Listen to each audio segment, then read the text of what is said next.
আজ দীর্ঘ 22 দিন যাবত 24 ঘন্টা এখানে আমরা দিন রাত অবস্থান করছি। এই খোলা আকাশের নিচে, বৃষ্টির মধ্যে, ধুলোবালির মধ্যে মানবতার জীবন যাপন করছি।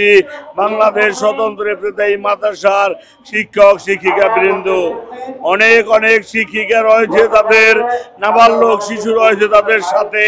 এটাতে কততে করুণ, কততে কষ্টের, সেটা বাসায় আসলে বোঝানো সম্ভব নয়।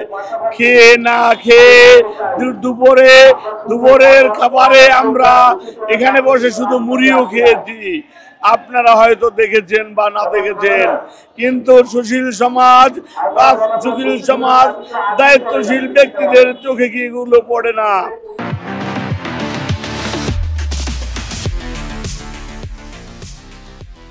মাননীয় প্রধান উপদেষ্টা, মাননীয় শিক্ষা উপদেষ্টা, মাননীয় অর্থ উপদেষ্টা, মাননীয় ও অন্যান্য সকল উপদেষ্টা, শিক্ষা ডিপার্টমেন্টের ঊর্ধ্বতন কর্মকর্তাদের দৃষ্টি আকর্ষণ, আমাদের এই কষ্টের অন্তত কিছুটা লাঘব করার উদ্দেশ্যে হলেও আপনারা এখানে আসুন।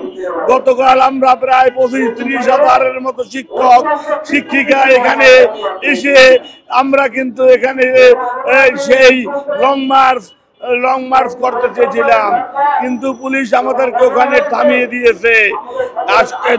তার পূর্বে গত বুধবারে আমাদের উপর নির্মম রোলার চালিয়ে, টিয়ার সেল চালিয়ে আমাদের প্রায় শতাধিক নেতা শিক্ষক শিক্ষিকাদেরকে আহত করেছে। এটা খুবই দুঃখের বিষয়।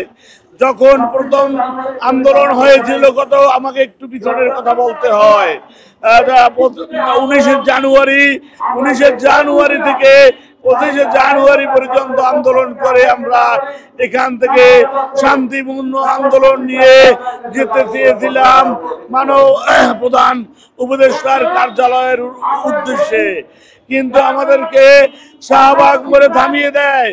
যার ওখানে নির্যাতনের শিকার আমি নিজেই।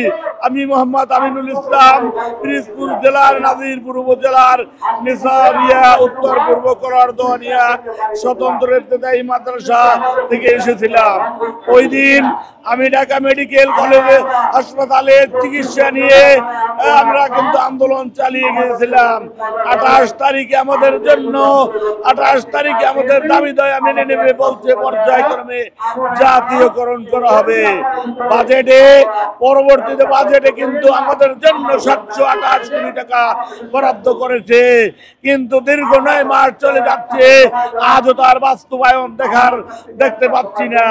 এরপরে গত সেপ্টেম্বরের 14 তারিখ প্রচন্ড বৃষ্টির মধ্যে, ঝড়ের মধ্যে আমরা এখানে আন্দোলন করেছিলাম।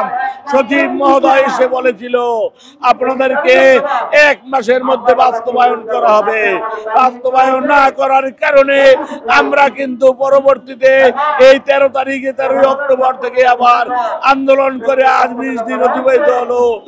এত পরিতাপের বিষয়, আমরা বাড়ির কোনো খবর নিতে পারছি না। বাড়িতে আমার সন্তান কষ্ট করে কাঁদতে, স্ত্রী কাঁদতে, বাবার নাই, সদাই নাই, আমরা কি খাচ্ছি? কোন সুশীল সমাজের চোখে কি এগুলো পড়ে না? এগুলো কি দেখে না কোনো ব্যক্তি?